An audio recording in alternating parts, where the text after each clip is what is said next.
Assalamualaikum warahmatullahi wabarakatuh. Kami dari Farmasi D, kelompok 6 akan mempresentasikan tentang analisis farmakokinetik dan farmakodinamik. Ini untuk anggota kelompoknya. Untuk kasusnya, sebuah perusahaan farmasi sedang mengembangkan obat antiinflamasi baru.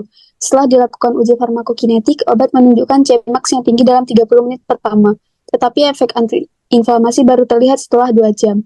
Studi farmakodinamik menunjukkan bahwa efek maksimal Emax tercapai pada konsentrasi yang lebih rendah daripada yang ditunjukkan oleh Cmax.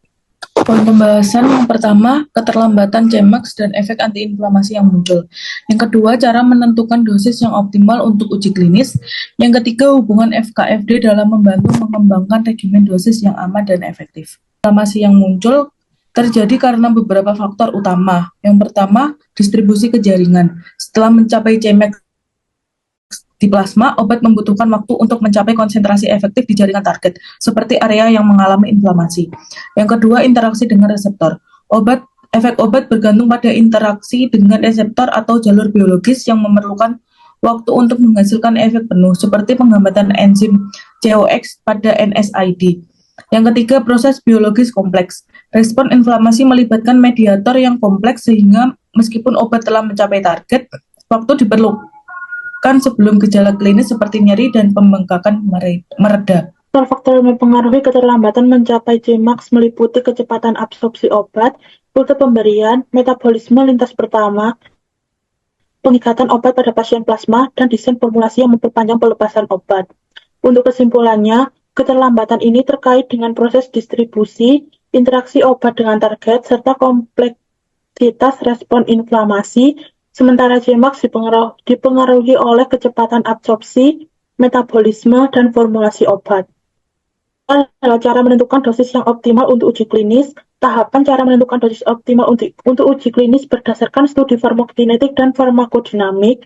Yang pertama ada studi praklinis, dilakukan pengujian pada hewan untuk mempelajari profil farmakokinetik dan farmakodinamiknya. Gunakan data ini untuk memperkirakan dosis aman dan efektif bagi manusia.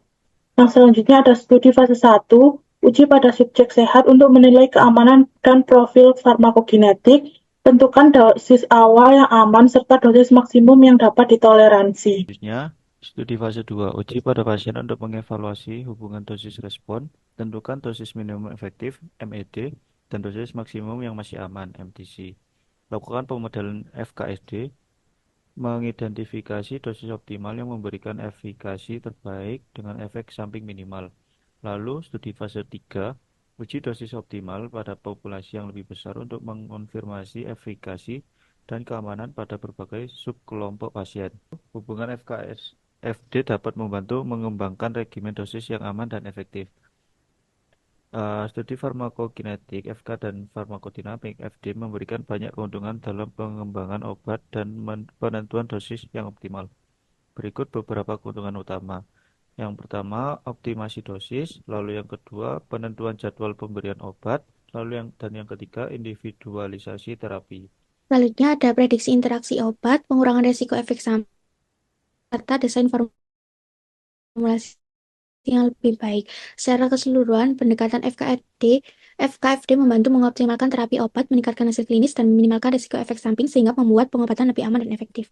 Kesimpulannya, keterlambatan antara Cmax dan munculnya efek antiinflamasi disebabkan oleh proses distribusi obat ke jaringan target dan mekanisme biologis yang lambat.